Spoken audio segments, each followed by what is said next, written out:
food and water move across large distances in plants. However, in plants, the movement of food and water also takes place across short distances. That is, within a cell or from one cell to another. This movement of food and water across short distances takes place either passively by diffusion or by active transport. In diffusion, the molecules move in a random manner, generally moving from a region of high concentration to lower concentration.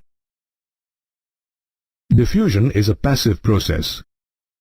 It requires no expenditure of energy.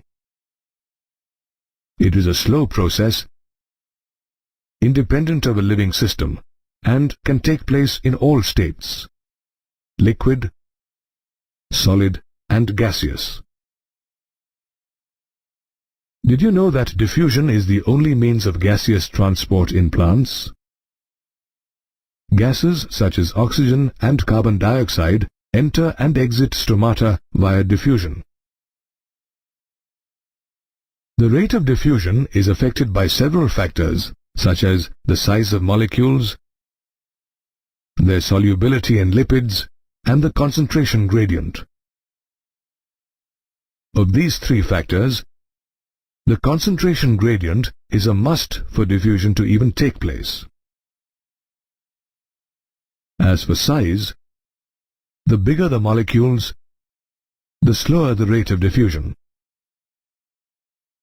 And since all membranes are made up of lipids, lipid-soluble substances diffuse faster. For this same reason, hydrophilic or water-soluble substances find it difficult to diffuse through membranes. In addition to their existing concentration gradient, diffusion of such hydrophilic substances has to be facilitated by special proteins called transport proteins. This type of diffusion, facilitated by proteins without any energy expenditure, is referred to as facilitated transport. The rate of transport in facilitated diffusion is maximum when all transport proteins are used or saturated. Facilitated diffusion has an advantage in that it allows cells to select substances for diffusion. It is, however, sensitive to inhibitor molecules that react with side chains of the transport proteins. Proteins are responsible for creating channels in the membrane, which allows molecules to pass through them. Some of these channels are large enough to allow a variety of molecules to cross over.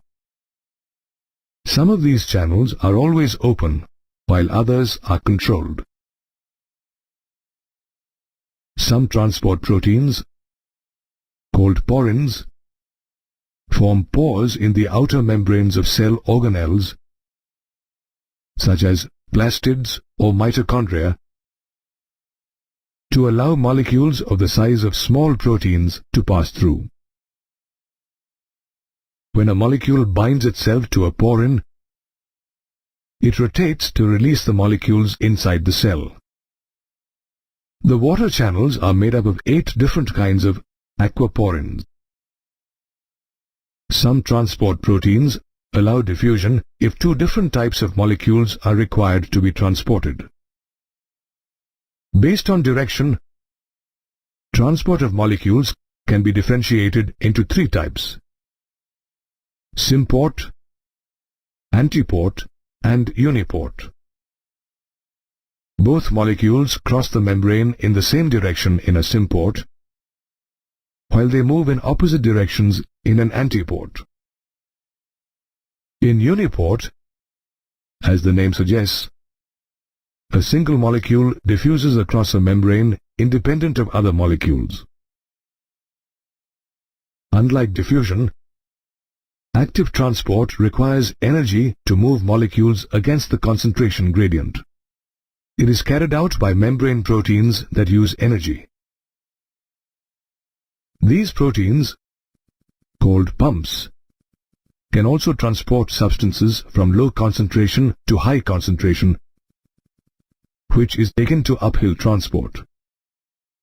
Just like facilitated diffusion, the active transport rate is maximum when all protein transporters are being used or saturated.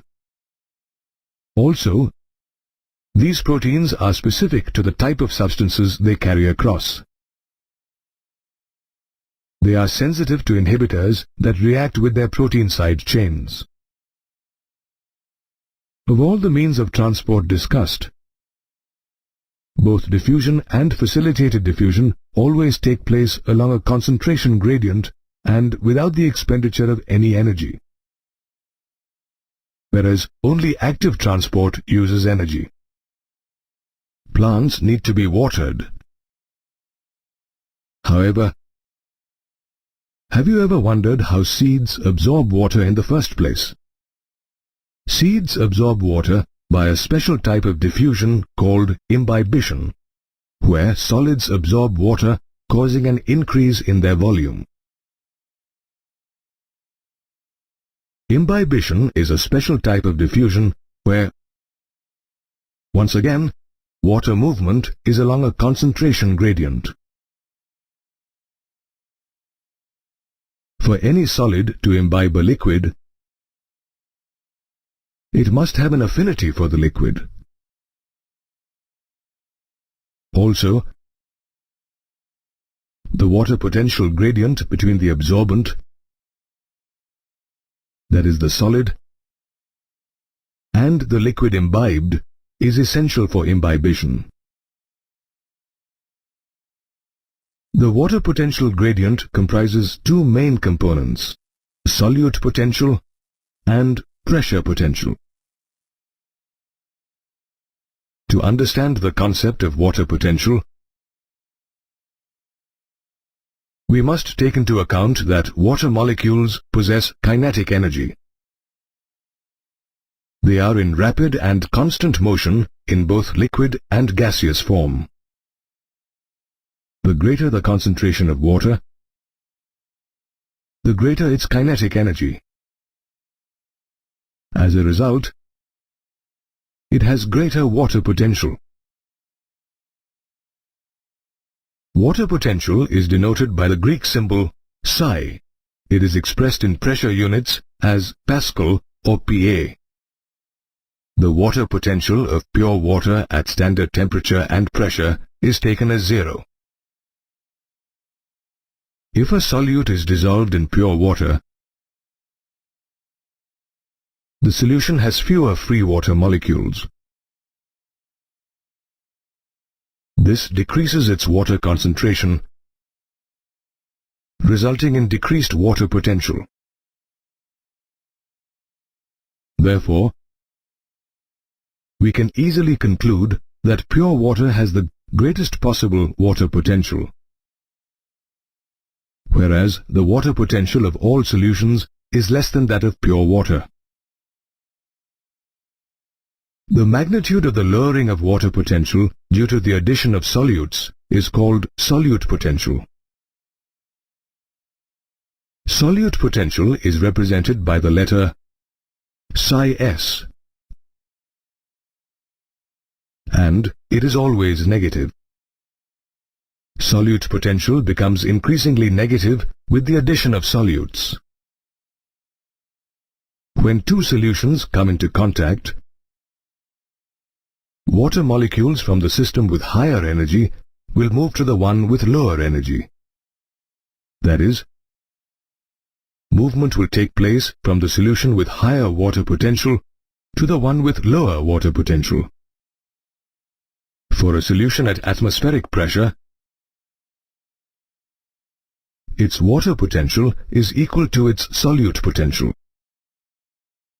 But if pressure greater than atmospheric pressure is applied to pure water or a solution, it results in an increase in water potential. When water enters a plant cell due to diffusion, it builds up pressure against the cell wall, causing the cell to become turgid. This pressure that is applied by the protoplasm against the cell wall is called pressure potential. Pressure potential, which is denoted by psi p, is usually positive. However, negative pressure potential is critical to water transport up the stem via xylem cells.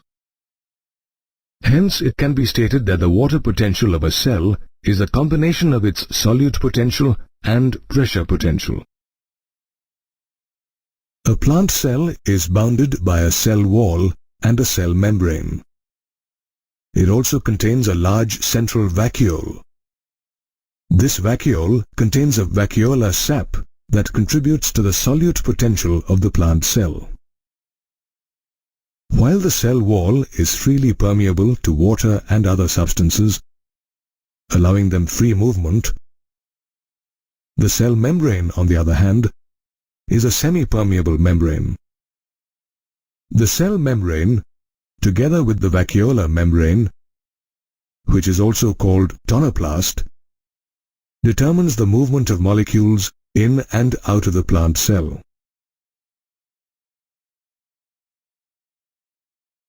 The diffusion of water across a semi-permeable membrane like the cell membrane is referred to as osmosis. Osmosis occurs spontaneously in response to a driving force. The net direction and rate of osmosis depend on two factors: concentration gradient and pressure gradient. If two solutions are put into a chamber separated by a semi-permeable membrane, then water will move from the region of higher chemical potential or concentration gradient to the region of lower chemical potential until equilibrium is reached. At equilibrium, both chambers will have the same water potential. Also, the potential of water molecules to move from a hypotonic solution to a hypertonic solution across a semi-permeable membrane is called osmotic potential. A hypotonic solution is a solution that has more water and less solutes, whereas a hypertonic solution is one that has less water and more solutes. Let us consider another example of osmosis. A solution of sucrose in water is put into a funnel and separated from the pure water in a beaker by a semi-permeable membrane. The water, being hypotonic, will move from the beaker to the funnel containing the hypertonic sugar solution, raising the solution level in the funnel. This water movement will continue till both solutions in the funnel and beaker achieve equilibrium. Now we can apply external pressure to the upper part of the funnel so that no water diffuses from beaker to funnel through the membrane. This external pressure, required to prevent the water from diffusing, is known as osmotic pressure. Osmotic pressure is a function of solute concentration. The higher the solute concentration, the more is the diffusion of water. Therefore, more osmotic pressure will be required to stop the entry of water molecules into the solution. The water potential is equal to its solute potential for a solution that is at atmospheric pressure. Unlike osmotic potential, which is negative, osmotic pressure is a positive pressure. However, numerically, osmotic pressure is equal to osmotic potential, only their signs differ. Osmosis, therefore, plays an important role in water movement in the plant cell. Movement of water in and out of a plant cell is essential to a plant's existence. The plant cell wall can either shrink or become turgid in response to the movement of water. It is the surrounding solution of the cell that decides the direction in which water flows. The surrounding solution can be categorized into three types: isotonic, hypotonic, and hypertonic. When the concentration of the external solution is the same as that of the cell cytoplasm, the solution is said to be isotonic. Such a solution balances the osmotic pressure of the cell cytoplasm. If the concentration of the external solution is lower than that of the cytoplasm, it is said to be hypotonic. On the other hand, if the external solution is more concentrated, that is, it has more solutes, it is said to be hypertonic. If a plant cell is placed in a hypertonic solution, water moves out of the cell due to osmosis. The cell membrane shrinks away from the cell wall with this outward movement of water. This phenomenon is called plasmolysis, while the cell is said to be plasmolyzed. In plasmolysis, water first moves out of the cytoplasm and then the vacuole. This movement of water takes place from a cell which has higher water potential to an area outside the cell that has lower water potential. However, plasmolysis is a reversible process. When plasmolyzed cells are placed in a hypotonic solution, that is, a solution with less solutes and higher water potential, water moves from the solution into the cell. This causes the cytoplasm to build a pressure against the cell wall. This pressure is called turgor pressure. This turgor pressure exerted by the protoplast against the cell wall due to the entry of water is called pressure potential Ψ-P. It is the turgor pressure in the plant cells that helps a plant to be erect. Since plant cells have a rigid cell wall, the cell does not rupture despite the turgor pressure. However, the cell enlarges and results in the extension growth. Now, if this plasmolyzed cell is placed in an isotonic solution instead of a hypertonic or hypotonic solution, there is no net flow of water from either inside or outside the cell. When the flow of water from and into the cell is in equilibrium, the cell is said to be in a flaccid state. Flaccid cells are found in a wilted plant that has not been watered for a long time. Therefore, it can be said that the surrounding external solution decides the behavior of the cell. Have you ever wondered what happens when we put a twig of white flowers in colored water? The white flowers gradually begin to color. After some time, examine the cut end of the twig. You will spot the colored region through which water was transported inside the twig. This colored region belongs to xylem cells in vascular bundles through which water is transported in plants. Substances often need to be transported across both short and long distances inside plants. Sometimes the site of production of food or absorption of water may be quite far from the plant's storage organs. In such cases, means of transport such as diffusion and cytoplasmic streaming, supplemented by active transport, do not suffice.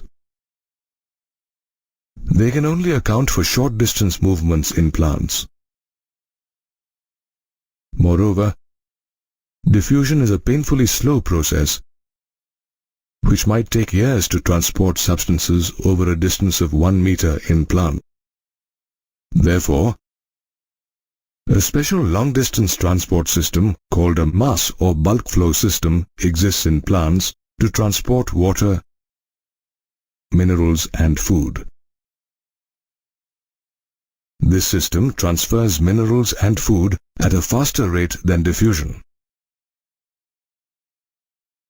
As the name suggests, the mass flow system is a process that moves substances in bulk.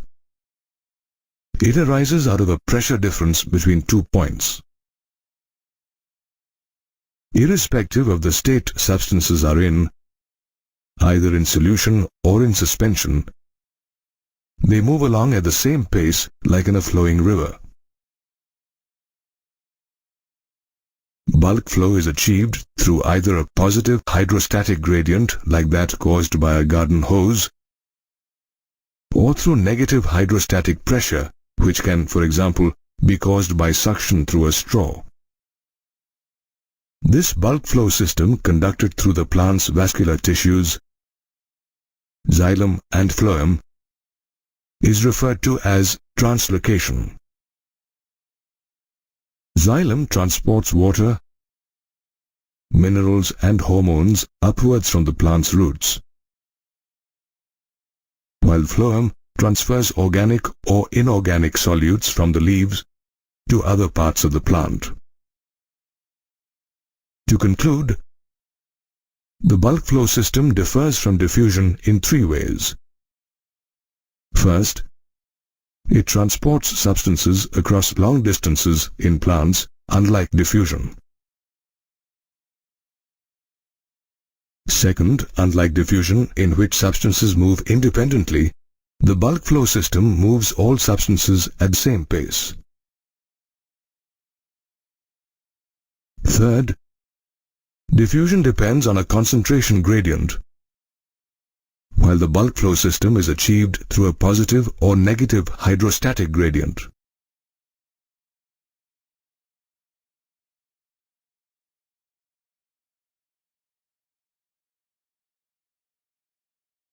Therefore, long-distance travel in plants is carried out by a bulk flow system in the plant's vascular bundles consisting of xylem and phloem.